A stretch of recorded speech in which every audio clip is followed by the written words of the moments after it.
Good afternoon.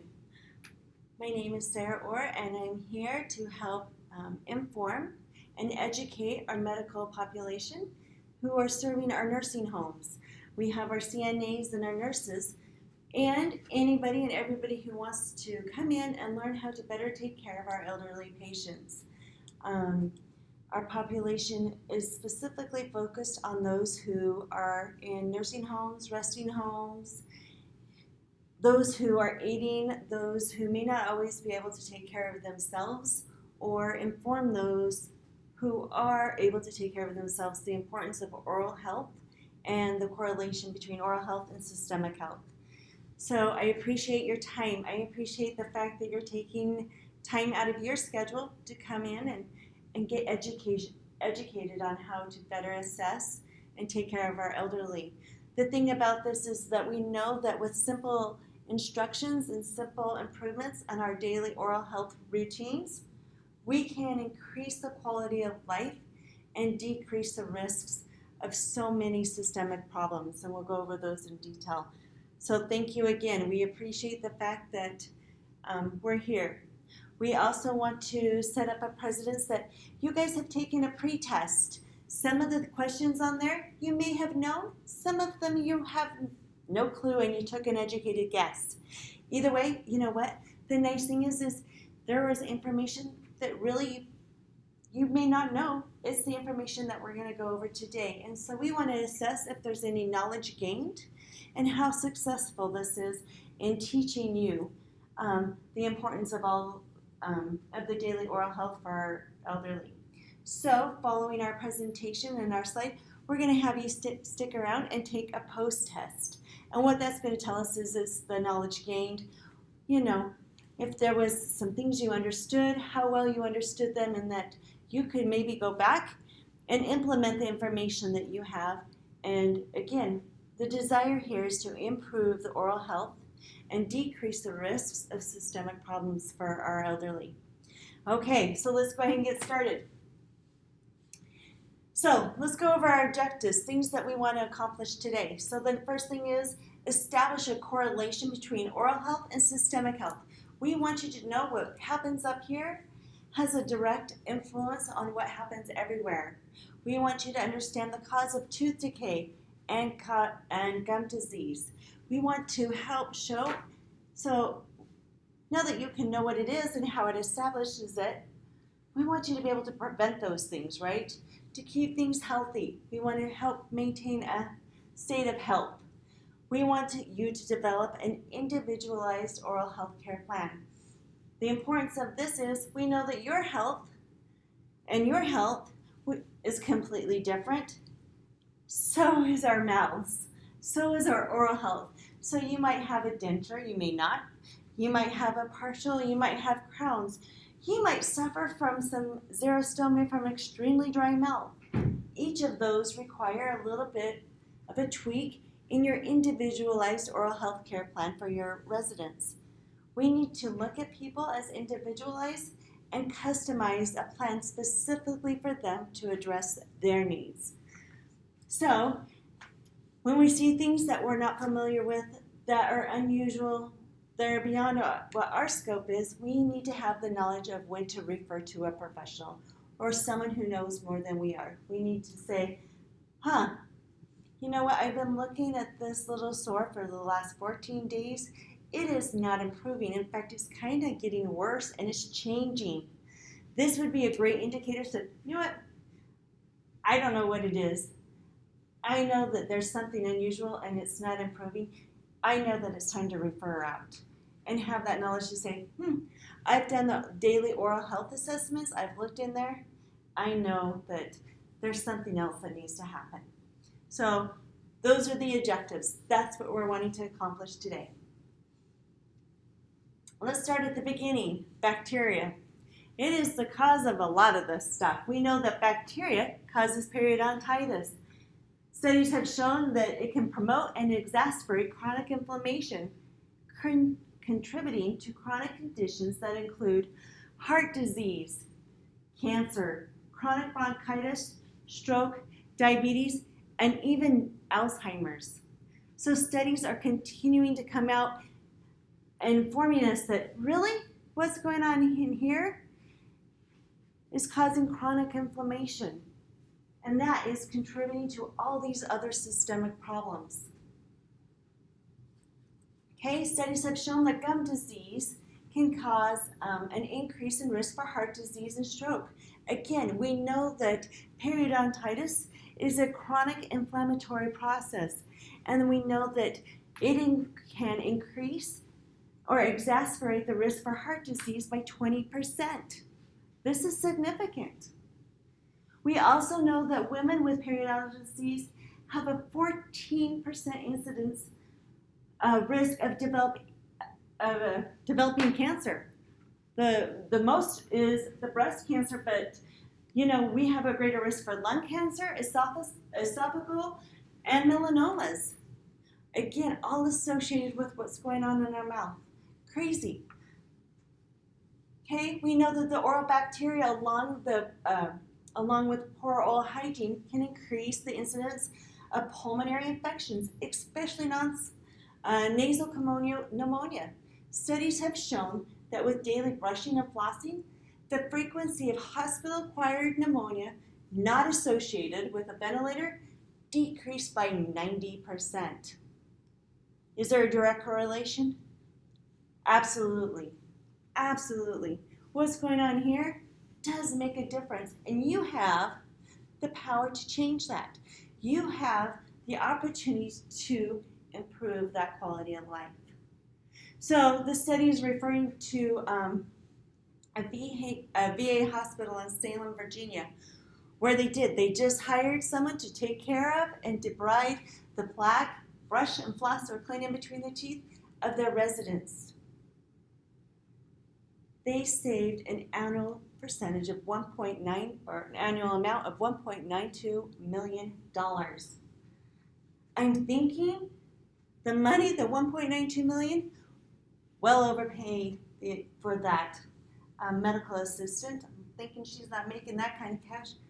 All she did was brush and floss the teeth. It's a great study.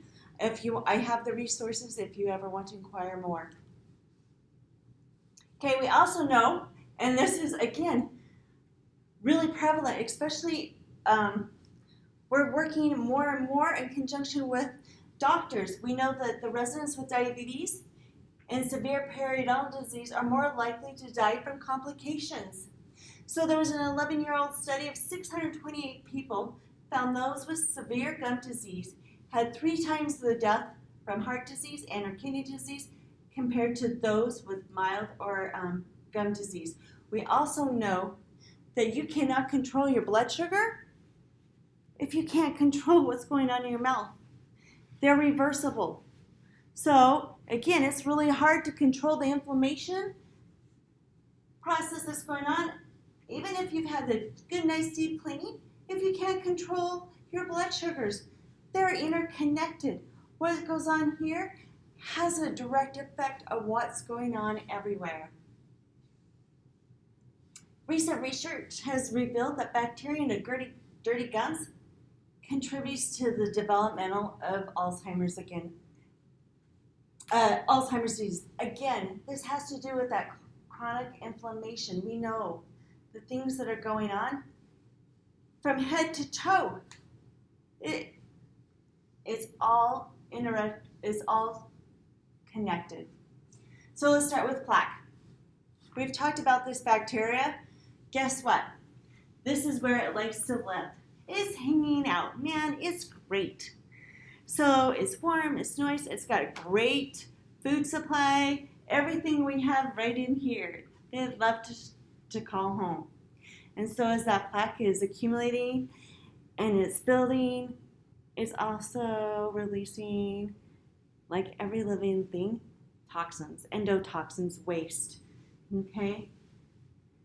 So all that's happening, and if that plaque stays on the teeth for an extended period of time, it hardens and it becomes tartar or calculus. You guys have been familiar with those terms.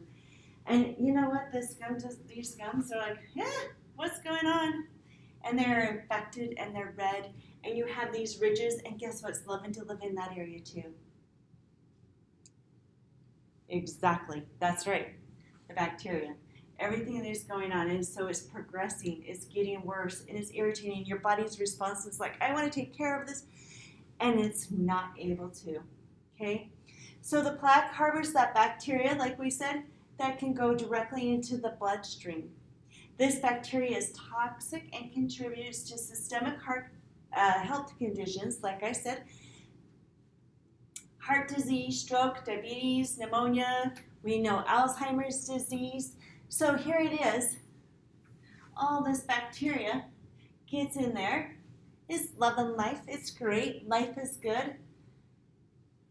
It is also can cause tooth decay. And if left untreated, the tooth decay itself can cause an infection. Again, what is that going to cause? Do you think the infection always just stays right there? No, it does not. So we know that we need to do something to prevent that and remove that plaque. We need to do something to stop that process. We need to do something from harboring and letting it grow and manifest and, proliferate. It's having a great time. You guys can do that. You can help reduce that plaque and bacteria count by simply brushing and flossing. Simple. You guys do it every morning. I'm assuming most of you did it this morning before you came to work. And I'm hoping that you're going to do it, before you go home or before you go to bed at night. Take care of things. Just FYI, quick question. If your residents are only able to brush one time a day for whatever purpose, like, if I get one good brushing in, it's rock star, because sometimes our patients can be non-compliant. We understand that. We know this. What brushing should it be? Yeah, nighttime. So our nighttime brushing is what we want to do. So we're going to take a pause and go over some simple instructions here in just a second. Good information to know. We know that we need to brush how many times? 2 and 2. 2 times a day for 2 minutes a day. Again, this is the ideal. Our individual healthcare plans will help us know if this is a realistic expectation.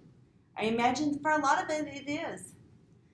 How many of you really have assessed 2 minutes? It's long if you're not. If you're just like doing a quick brush and you're in a hurry, yeah, you're probably only got 45 seconds in.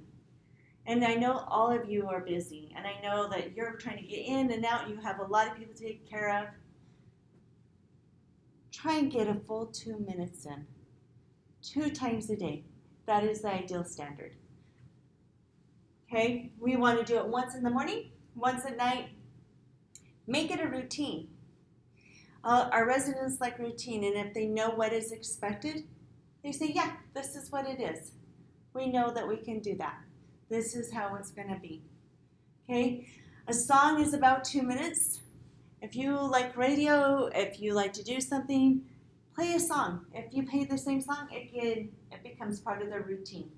And they know that we start brushing when the song starts, and when it ends, we're done. Okay? A lot of times our residents have a hard time opening, and again, special accommodations need to be made. A smaller toothbrush. If we know that our resident can't open up real big, try a smaller size brush with a bigger handle. Child size. A lot of the children's brushes are really nice and fat for those who have arthritis or can't hold something for an extended period of time. This is a good option. We'll go over more options later in the slide presentation. Okay, so let's review how to brush and floss. We're going to do some practical hands-on here in just a second. So we're going to take the toothbrush, we're going to angle it at a 45-degree angle. We're going to do small little circles. Remember, we know right here, this is the culprit. Right where the gum and the tooth meet, that's where the bacteria love to hang out and play and cause havoc. This is the time that we want to do. We want to reduce that bacteria right where the gum and the tooth meet. So we're going to take that angle of the bristles, and I'll just do a quick demonstration, and then we're going to let you guys practice. All right? So, take the angles of the toothbrush, we're going to angle them right down there towards the gum and tooth. Just small little circles, right where the tooth and the gum meet. Now your electric toothbrushes do a huge favor because a lot of times to get the dexterity of making those circles can be very difficult. You can buy some very inexpensive toothbrushes. In fact, I found a child-sized one for less than $3 at the store. So if you can get a child-sized one, little circles, and you just point the bristles right towards those gums, just like this, okay? A lot of times, routine, again, you start somewhere, and your routine is your routine. If you know that you start up in the upper right, you go around and then come down and then you do the inside, that works. I will give you a tip though. Some of our patients and residents have that gagging reflex. With your gagging reflex, I would do that area very, very last. Get everything else done and then brush the area that they have that gag reflex. For some people, it's the soft palate on the upper towards the back, at the very back of the thing. And some people, it's the insides with that tongue, and you push that tongue in there and they're trying to get it in there as you're cleaning along the inside of your teeth. That will trigger that gag reflex. So on their individualized oral health care plan, make note. Resident or patient has a gagging reflex on the lower inside. Brush last. That way you're not making the same errors and getting that gag reflex and they're like, I'm done. I'm not doing that anymore. You'll have a lot more compliance if you can just start with a simple routine. Make it. You want to make sure you get all areas of the tooth. Okay? So that means we're brushing outside, top, the occlusal surface, incisal surface. You're going to brush the inside, right? We're brushing our tongue. So now that we've established we've cleaned the top, outside, the top, inside, the occlusal surface or the chewing surface, again the top or the bottom outside, inside, the chewing surface, there's a place that we didn't clean. Well, we didn't clean in between the teeth because our bristles just don't fit in there. So, goodness, I know everybody's favorite word is floss. This is where flossing comes in, all right? We're going to take care of this, and we're going to floss. So, when we're flossing, our residents' teeth, some will let us clean in between, some won't. So a nice way I like to do it is I like to take the fingers, my longest fingers, wrap it around. These leaves these pinchers to direct and guide the floss as needed. So I go in, and I'm giving every tooth a nice hug. So I'm not simply just sliding the floss in between the teeth. I'm actually hugging the tooth because what I'm wanting to do is remove that plaque or the biofilm in between the teeth. We want that guy gone. So we're wanting to reduce that bacteria count. Here I go. I'm going to slide and hug that tooth and bring that all out. And of course, if I do that to one tooth, we don't want the other tooth to get a little sad. So what we're going to do is, again, go into that same spot and hug the other tooth and bringing it out. Now, with our residents and our older residents, that's always not an option. So you can use an interdental brush. It looks like a little Christmas tree, and you can just stick it in there and kind of clean out that way. You have a nice water pick. Sometimes that is a great alternative. A lot of the older generation actually love toothpicks. And if they're getting in that toothpick and they're doing it, we're cleaning something. We're getting that stuff out in between the teeth, and that's exactly what we're wanting to do. Is we just need to reduce that plaque that's harboring the bacteria from in between your teeth. Okay? Most of the time of day, so when we're doing our oral health assessments with our residents or those that we take care of, we like to make sure that we're also doing an oral health assessment. We're going to take a look around, and we can go over this a little bit more in detail with some photographs, but I want you to be aware as we practice on our little typodonts, and make sure that we have the technique down, that we're also going to take time to note that we're looking around. We're looking around for any abnormal lesions. We're looking around for any abnormal lesions, sores, spots, something that's going on. There could be thrush. A lot of our residents have inhalers or dentures, which is an increased risk for thrush or different infections. So think about this. You're the only one that sees their oral mucosa, or the inside of their mouth, on a regular basis. You're checking underneath their tongue. You're looking at the roof of your mouth. We'll go over that in great detail here, the second part of our lesson. But I want to stop here for a second and let's practice just brushing and flossing. All right. Okay, so we kind of went over brushing and flossing. Show me and demonstrate to me how that would look like, or what that would look like. So 45-degree angle towards the gum line. Perfect. Soft, soft circles. Wonderful. So you can see right here is the junction between the gum tissue and the tooth, that most of that bacteria and plaque like to hang out. So this is, a really important area. Areas to clean is along those gums. Again, we've talked about we need to get the outside of each of the individual surfaces of the tooth, the inside, the outside, the inside. Can't forget that the chewing surface or the occlusal, but more importantly, we need to get in between the teeth. So let's see how you floss.